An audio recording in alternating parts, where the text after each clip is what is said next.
Hamas के खिलाफ जंग के 9 माह बाद इजरायल ने पहली बार यमन में हूती विद्रोहियों के कई ठिकानों पर एयर स्ट्राइक की। जानकारी के मुताबिक इजरायल ने हूती विद्रोहियों के कब्जे वाले हौदेदा पोर्ट और पावर स्टेशन को निशाना बनाया है।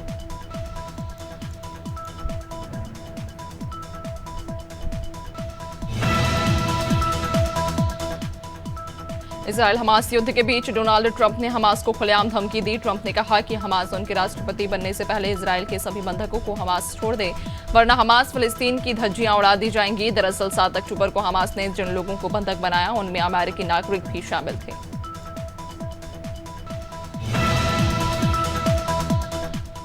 पाकिस्तान के सरहदी प्रांत में सेना के खिलाफ लोगों ने बगावत कर दी। क्षेत्र के 10,000 से ज्यादा पश्तून लोग सड़कों पर डटे रहे। बता दें, प्रदर्शनकारी आर्मी गो बैक के नारे लगा रहे हैं। उनका कहना है कि सेना ने इलाके में आतंक मचा रखा है। खैबर इलाके में चलाए जा रहे मिलिट्री ऑपरेशन को पश्तून बंद करने की मांग कर रहे हैं। नेशनल टेस्टिंग एजेंसी ने सुप्रीम कोर्ट के आदेश पर नीट यूजी 2024 में शामिल लाखों छात्रों का सेंट्रल सिटी वाइज रिजल्ट जारी किया। देश भर में 2321 छात्रों ने 700 प्लस अंक हासिल किए। वहीं 30,204 छात्रों को 650 और 81,550 ने 600 नंबर हासिल किए। विदिशा में तेज बारिश की वजह से निचली बस्तियों में पानी भर गया तो शहर की मुख्य सड़कों पर जलभराव की स्थिति निर्मित हो रही। एसडीएम क्षितिज शर्मा ने कहा कि जिन स्थानों पर अभी भी जलभराव की स्थिति है वहां नगर पालिका के अधिकारी कर्मचारी लगातार काम कर रहे हैं। जल्द ही जल निकासी की जाएगी। पन्ना में अघोषित बिजली कटौती और बिजली कर्मियों की तानाशाही, ग्रामीण क्षेत्रों के लोग परेशान हैं। ग्रामीणों ने एसपी, कलेक्टर और विधायक को ज्ञापन सौंपकर बिजली कर्मियों की तानाशाही और अवैध वसूली रोकने की मांग उठाई। ग्रामीणों का कहना है कि विद्युत कर्मी बिजली चोरी का मामला बनाने की धमकी देकर अवैध वसूली करते हैं। पन्ना जिले के शाहनगर विकासखंड शिक्षा कार्यालय के पास बने सीएम राइज स्कूल में शिक्षक नहीं। आलम यह है कि जहां 30 से 40 शिक्षकों के स्टाफ में सिर्फ 4 से 5 शिक्षकों के भरोसे ही स्कूल चल रहे हैं, जिसके कारण बच्चों को पढ़ाई में नुकसान हो रहा है। प्रभारी प्राचार्य भी कार्यालय बंद कर स्कूल में नदारद रहते हैं। ललितपुर के सदर थाना क्षेत्र में स्थित जगदीश मार्केट की 4 दुकानों में भीषण आग लग गई। सूचना के बाद मौके पर पहुंची फायर ब्रिगेड की गाड़ियों ने बड़ी मशक्कत के बाद आग पर काबू पाया, लेकिन अभी आग लगने का कारण स्पष्ट नहीं हो पाया है। स्थानीय लोग शॉर्ट सर्किट से आग लगने की आशंका जता रहे हैं।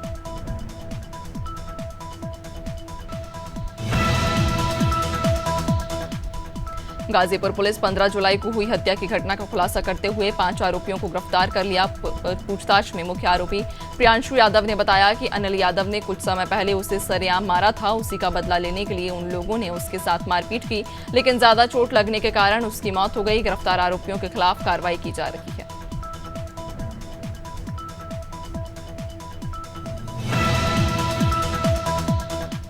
अब्दुल्लागंज के ग्राम महोली में उल्टी दस्त से एक नाबालिग की मौत हो गई, जबकि 13 लोग उल्टी दस्त से पीड़ित हैं। बताया जा रहा कि पूरे गांव में 16 परिवार उल्टी दस्त और पेट दर्द से पीड़ित हैं। इधर सूचना मिलते ही स्वास्थ्य विभाग भी सक्रिय हुआ और स्वास्थ्य टीम गांव में जांच कर रही है।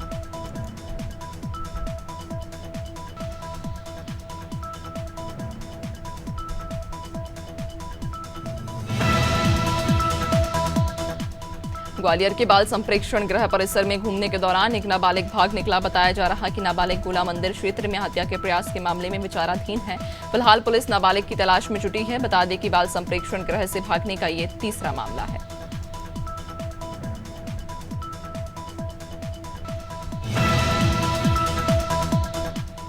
शिवपुरी में गुरु पूर्णिमा पर विदेशी जोड़ी की शादी होने जा रही। गुरु पूर्णिमा पर आध्यात्मिक गुरु डॉक्टर रघुवीर सिंह के सामने स्विट्जरलैंड के मार्टिन और जर्मनी की उल्रिके 7 फेरे लेंगे। मार्टिन और उल्रिके भारतीय परंपरा के मुताबिक वैदिक पद्धति के अनुसार विवाह के पवित्र बंधन में बंधेंगे। इंदौर के विधायक गोलू शुक्ला के निर्देशन में 22वें साल भी कांवड़ यात्रा निकाली जाएगी। कांवड़ यात्रा 22 जुलाई को महेश्वर से मां नर्मदा जल लेकर 29 जुलाई को उज्जैन पहुंचेगी, जहां बाबा महाकाल का जलाभिषेक किया जाएगा। बता दें कि इस यात्रा में 5000 से ज्यादा कांवड़िये शामिल होंगे।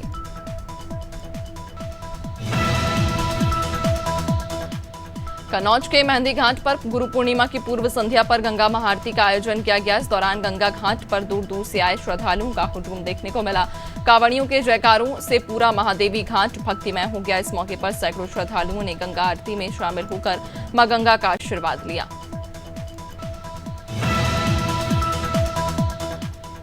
फतेहपुर के नगरपालिका परिषद ने सावन माह को लेकर तैयारी शुरू कर दी है। नगरपालिका परिषद अध्यक्ष राजकुमार मौर्य ने सिद्ध पीठ तांबेश्वर मंदिर में आने वाले कांवड़ियों के लिए मार्ग की साफ सफाई और रोड की पेंचिंग कार्य का निरीक्षण किया और ठेकेदार को रोड पेंचिंग कार्य को जल्द पूर्ण करने के आदेश दिए।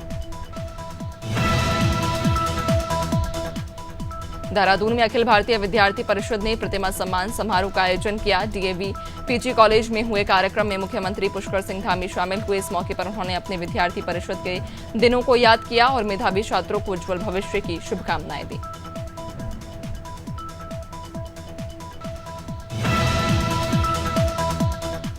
उत्तर प्रदेश खादी और ग्रामोद्योग बोर्ड के मंझलिया ग्रामोद्योग प्रशिक्षण केंद्र लखनऊ में मुख्य कार्यपालक अधिकारी डॉक्टर उज्जवल कुमार ने पौधारोपण किया। इस दौरान उन्होंने पीपल, पाकड़, बरगद के पौधे रोपे। साथ ही मंडलीय ग्रामोद्योग का निरीक्षण भी किया। इस दौरान केंद्र की प्राचार्य तनुजा समेत अन्य विभागीय अधिकारी कर्मचारी मौजूद रहे।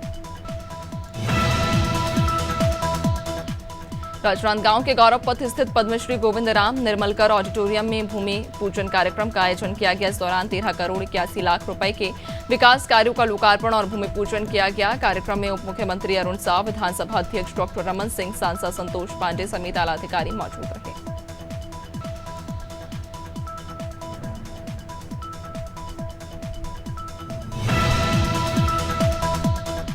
उत्तराखंड की धामी सरकार निरंतर ऊर्जा प्रदेश के संकल्प को साकार करने की कवायद में जुटी हुई है। इसी क्रम में सीएम पुष्कर सिंह धामी ने मुख्यमंत्री कैंप कार्यालय स्थित मुख्य सेवक सदन में कई योजनाओं का शुभारंभ और लोकार्पण किया। प्रदेश के 27 भवनों पर सोलर वाटर हीटर संयंत्रों का लोकार्पण किया गया।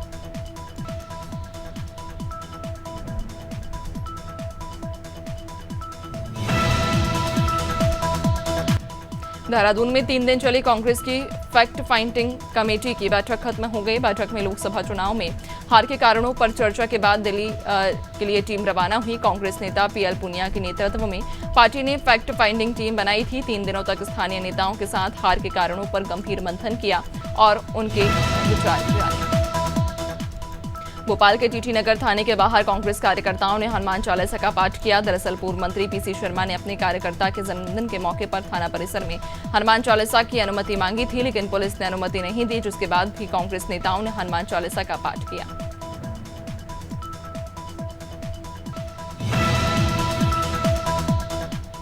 उत्तर प्रदेश की योगी सरकार ने कांवड़ यात्रा के दौरान दुकानदारों को दुकान के बाहर नेम प्लेट लगाने का आदेश दिया। योगी सरकार के इस फैसले पर बीजेपी की सहयोगी पार्टियों ने भी सवाल खड़े किए। बीजेपी प्रवक्ता आनंद दुबे ने कहा कि नाम छुपाकर धंधा करना गलत है।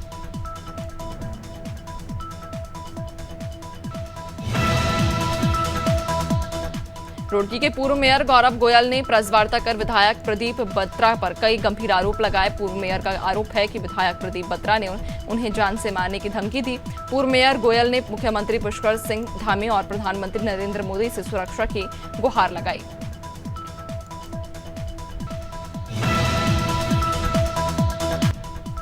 अंबेडकर नगर में पौधारोपण करने पहुंचे कैबिनेट मंत्री डॉक्टर संजय निषाद ने अपनी ही सरकार के अधिकारियों पर सवाल उठाए। उन्होंने कहा कि कुछ अधिकारी ऐसे हैं जिनके मनमानी रवैये से उत्तर प्रदेश की बदनामी हो रही है और 2 से 4 अधिकारी ऐसे हैं जिनके गलत रवैये से लोग नाराज हैं। कुछ अधिकारी बीजेपी की सरकार को हटाना चाह रहे, लेकिन उनकी ये कोशिश कामयाब नहीं होगी। दिल्ली में लगातार बढ़ते प्रदूषण को लेकर बीजेपी ने आप सरकार पर निशाना साधा। बीजेपी प्रदेश कार्यालय में सांसद बांसुरी स्वराज और बीजेपी नेता अरविंद सिंह लवली ने प्रेस वार्ता कर बढ़ते प्रदूषण को लेकर चिंता जताई। साथ ही दिल्ली सरकार पर गंभीर आरोप लगाए। कहा कि दिल्ली का AQI लेवल 3 गुना से ज्यादा है, जो कि एक गंभीर चिंता का विषय है।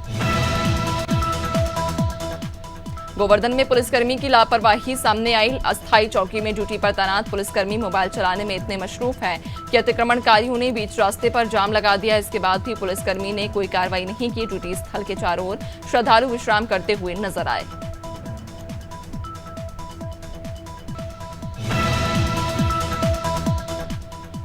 राजस्थान के भरतपुर जिले के खेड़ा ठाकुर गांव में संचालित राजकीय स्कूल में उच्च छात्रों को उच्च शिक्षा नहीं मिलने पर ग्रामीणों ने विरोध किया। ग्रामीणों ने बताया कि स्कूल में ग्रामीण क्षेत्र के ज्यादातर बच्चे आते हैं, लेकिन बच्चों को स्कूल में सही शिक्षा नहीं मिल पाती। ग्रामीणों ने स्कूल की स्थिति सही नहीं होने पर उग्र आंदोलन करने की चेतावनी दी। डिंडौरी जिले के लखनपुर गांव में बैगा जनजाति के लोगों को प्रधानमंत्री आवास योजना का लाभ नहीं मिला है। गांव के सैकड़ों आदिवासी आवास समेत अन्य मूलभूत सुविधा के लिए सरकार से उम्मीद लगा रहे हैं, लेकिन जिम्मेदार आदिवासियों की सुध लेने को तैयार नहीं है।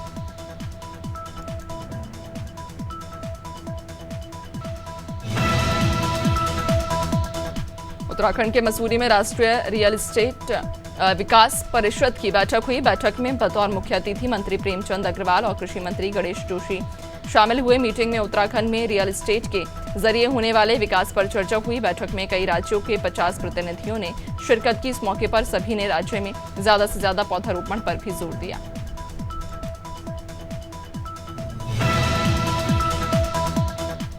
गोवर्धन कस्बे में मुड़िया मेले में श्रद्धालुओं की भीड़ बढ़ती जा रही। दूर दराज से लाखों की संख्या में श्रद्धालु गिरिराज पर्वत की परिक्रमा के लिए पहुंच रहे। आज गुरु पूर्णिमा पर मेले में 10 से 15 लाख श्रद्धालुओं के पहुंचने की संभावना है। भीड़ को ध्यान में रखते हुए जिला प्रशासन ने विभागीय अफसरों को मुस्तैद रहने के निर्देश दिए।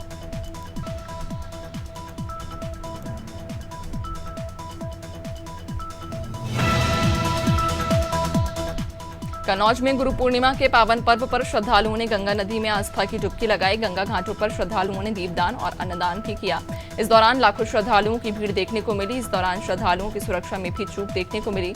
महादेवी घाट पर बने पुल पर लाइट व्यवस्था नहीं होने से हादसे की आशंका बनी हुई है। गोंडा से गाजियाबाद जा रही मालगाड़ी अमरोहा रेलवे स्टेशन के नजदीक पलट गई। मालगाड़ी के 10 वैगन पलट गए, जिनमें 2 टैंकर में केमिकल भरा हुआ, जबकि 8 खाली बताए जा रहे। हादसे से रेलवे ट्रैक पूरी तरह क्षतिग्रस्त हो गया। अप और डाउन दोनों लाइन प्रभावित हो गई, जिसकी वजह से रेल यातायात बाधित हो गया। हादसे का मैसेज फ्लश होते ही रेलवे विभाग पूरी तरह से अलर्ट। रीवा में 2 महिलाओं पर मुरुम डालकर उन्हें मारने की कोशिश की गई। मामला मनगवा थाना क्षेत्र के हिनौता गांव का, जहां दोनों महिलाओं की जमीन पर गांव के कुछ लोग सड़क निर्माण कर रहे थे। महिलाओं ने सड़क निर्माण का विरोध किया तो दबंगों ने मुरुम से भरा डंपर महिलाओं पर पलट दिया। फिलहाल पुलिस मामले की जांच में जुटी हुई है।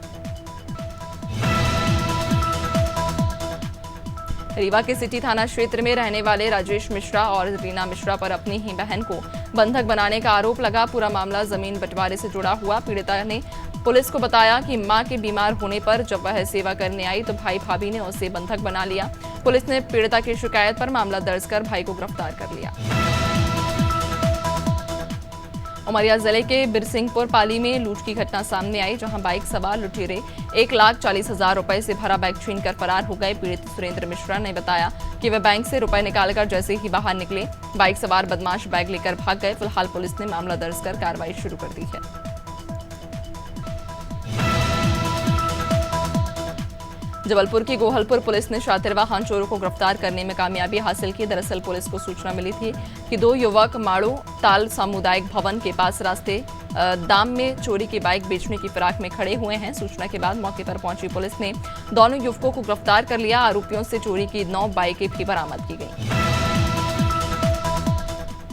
बांदा में 2 चचेरे भाई तालाब में डूबने से मौत उनकी हो गई। घटना बबेरू थाना क्षेत्र के पर इयादाई तालाब की है, जहां गोवंश को पानी पिलाने दोनों भाई तालाब गए थे। इस दौरान तालाब में डूब रही भैंस को निकालने के प्रयास में दोनों भाई पानी में डूब गए। गोताखोरों की मदद से 2 घंटे बाद शवों को पानी से बाहर निकाला गया।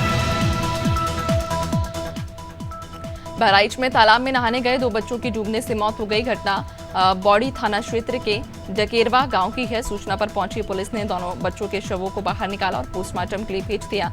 वहीं बच्चों की मौत से पूरे गांव में कोहराम मचा हुआ है।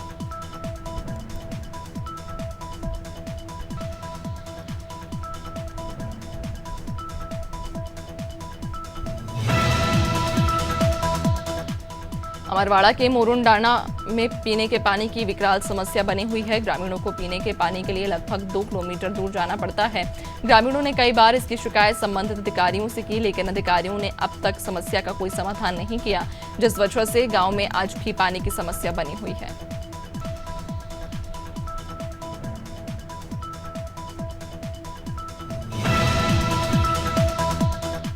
विदेशी पोर्टफोलियो निवेशकों ने अगले सप्ताह पेश होने जा रहे बजट से पहले भारतीय बाजार में शेयरों की खरीदारी तेज कर दी। वे अब तक इस महीने 30,772 करोड़ रुपए के भारतीय शेयर खरीद चुके हैं।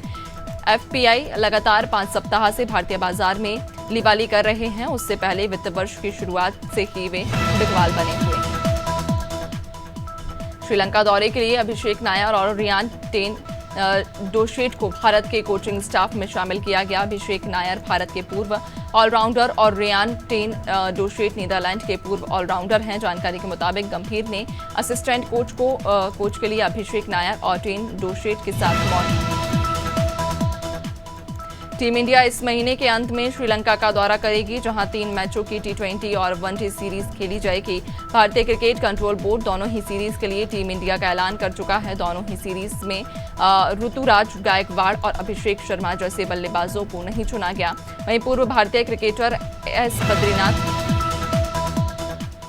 मराठी फिल्म धर्मवीर 2 के ट्रेलर लॉन्च में सलमान खान पहुंचे। इस इवेंट में महाराष्ट्र सीएम एकनाथ शिंदे ने भी शिरकत की। स्टेज पर एकनाथ शिंदे ने सलमान के सम्मान में उन्हें शॉल भेंट किया। इस मौके पर महाराष्ट्र के उप मुख्यमंत्री देवेंद्र फडणवीस भी मौजूद रहे।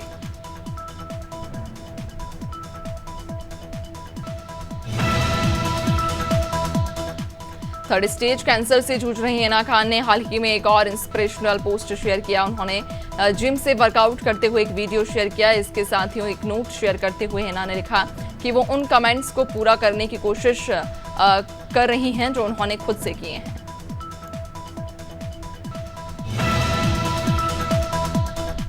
इंदौर में 4 से 5 दिनों से बादल के छाने और धूप का दौर जारी रहा, लेकिन बारिश नहीं हुई। आज फिर कई क्षेत्रों में बूंदाबांदी शुरू हो गई। मौसम वैज्ञानिकों के मुताबिक अभी मध्य प्रदेश में सीजन का पहला स्ट्रॉन्ग सिस्टम एक्टिव है। इंदौर और आसपास के क्षेत्रों में रविवार को भारी बारिश के आसार हैं।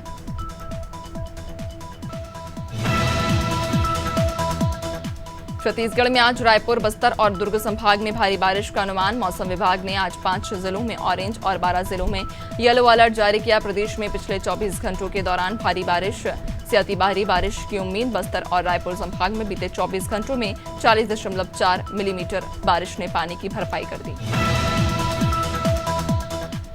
मौसम विभाग ने 22 और 23 जुलाई को कोल्हान और झारखंड के मध्य हिस्सों के कई स्थानों में भारी बारिश की चेतावनी दी है। विभाग की तरफ से इसको लेकर येलो अलर्ट जारी किया गया। रांची और उसके आसपास के इलाकों में अगले 3 दिनों तक बारिश होने के आसार हैं।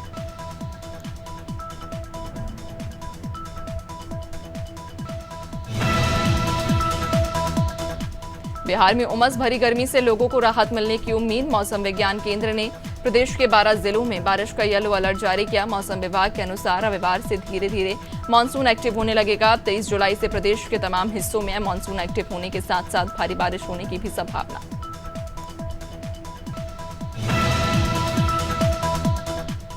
हरियाणा में मानसून का अभी तक अच्छा असर देखने को नहीं मिला। मौसम विभाग का कहना है कि अगले 3 दिन प्रदेश में बारिश आ सकती है। आज रात से मौसम बदलेगा और 24 जुलाई तक खराब रहेगा।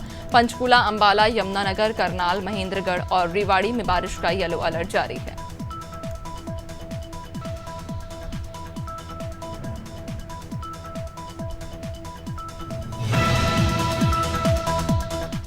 जयपुर में 5 दिनों के इंतजार के बाद आज बारिश हुई। दोपहर करीब 12 बजे शुरू हुआ बरसात का दौर 15 मिनट तक चला, जिससे उमस से बेहाल लोगों के लिए परेशानी और बढ़ गई। वहीं मौसम विज्ञान केंद्र ने आज भी पूरे प्रदेश में बारिश का अलर्ट जारी किया है।